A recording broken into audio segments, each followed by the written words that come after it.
AI 시대, 그 뜨거운 심장을 들여다보는 눈이 있다면 어떨까요? 바로 그 눈에 만드는 기업 파크 시스템스에 대한 이야기, 지금부터 아주 흥미롭게 풀어가 보겠습니다. 자, 한번 상상해 보세요. 반도체 회로가 2나노미터, 이게 어느 정도냐면요. 우리 머리카락 굵기의 수만 분의 1이에요. 상상이 가시나요? 이런 세상에서 원자 딱 하나 크기의 결함을 찾아내야 한다. 이거 정말 엄청난 도전이겠죠? 오늘 우리가 파헤쳐볼 핵심이 바로 이겁니다. 반도체가 3나노, 2나노로 점점 더 작아지면서 우리가 흔히 알던 전자현미경 같은 것들이 글쎄요, 이제는 한계에 부딪히기 시작했습니다. 그 해답이 바로 여기에 있습니다. 원자현미경, AFM이라고 부르죠. 아주 날카로운 바늘 끝으로 마치 LP판을 읽는 것처럼 표면을 살살 훑는 거예요. 그러면 눈에 보이지도 않는 원자 단위의 높낮이까지 3D 입체 지도로 싹 그려낼 수 있는 거죠. 이제 첨단 산업에서는 이게 없으면 안 되는 필수 장비가 된 겁니다. 그런데 AFM을 만드는 회사가 파크 시스템스만 있는 건 아니거든요. 그럼 도대체 뭐가 특별할까요? 핵심은 바로 비접촉입니다. 만지지 않고 본다. 이게 어떻게 가능한 건지 그 혁신의 비밀을 한번 들여다보겠습니다. 자, 이 표를 보시면 두 기술의 차이가 확 들어오죠. 전자현미경은 속도는 빨라요. 하지만 치명적인 단점이 있죠. 샘플 표면에 손상을 줄 수가 있다는 거. 그리고 3D로 볼 때 정밀도도 좀 떨어지고요. 반면에 AFM, 특히 파크 시스템스의 비접촉 방식은요.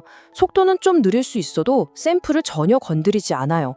그러면서 정밀도는 비교가 안 될 수준이죠. 이게 왜 중요하냐? AI 칩 하나가 수억 원씩 하는데 검사하다 흠집이라도 나면 큰일이잖아요. 바로 수율과 직결되는 문제입니다. 그래서 AI 시대에 이 기술이 왜 핵심이냐? 바로 이 두 가지 때문입니다. 첫째, 말씀드린 것처럼 비접촉 방식으로 비싸디 비싼 AI 칩을 완벽하게 보호해서 생산 수요를 확 끌어올려주고요. 둘째, 이게 정말 중요한데 HBM 같이 여러 칩을 아파트처럼 층층이 쌓아올리는 하이브리드 본딩 공정 있잖아요. 여기서 칩과 칩 사이에 그 미세한 틈새, 그리고 표면이 얼마나 평평한지를 측정할 수 있는 기술이 사실상 이것밖에 없다는 겁니다. 이게 바로 누구도 따라올 수 없는 이 회사의 해자가 되는 거죠.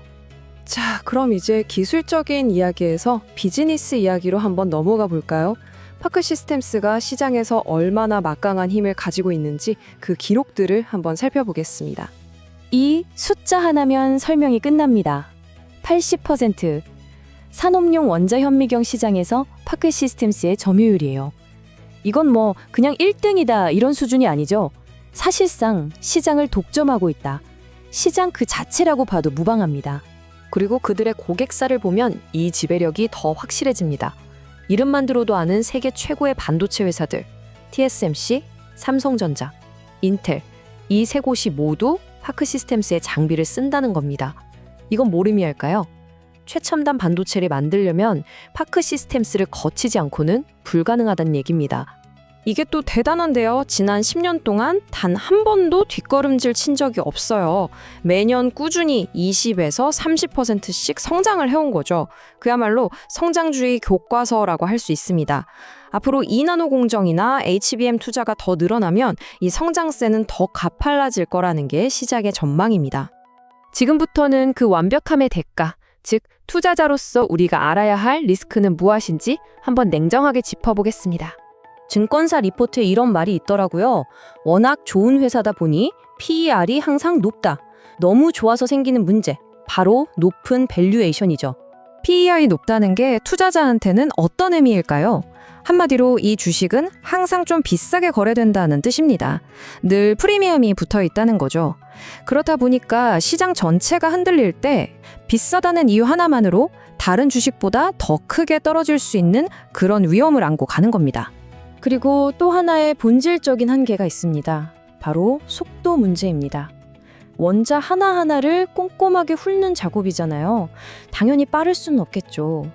앞으로 이 속도 문제를 해결하기 위한 자동화 기술을 얼마나 더 발전시키느냐가 이 회사의 성장 속도를 결정하는 아주 중요한 변수가 될 겁니다. 그럼 이제 마지막으로 시선을 미래로 돌려보겠습니다.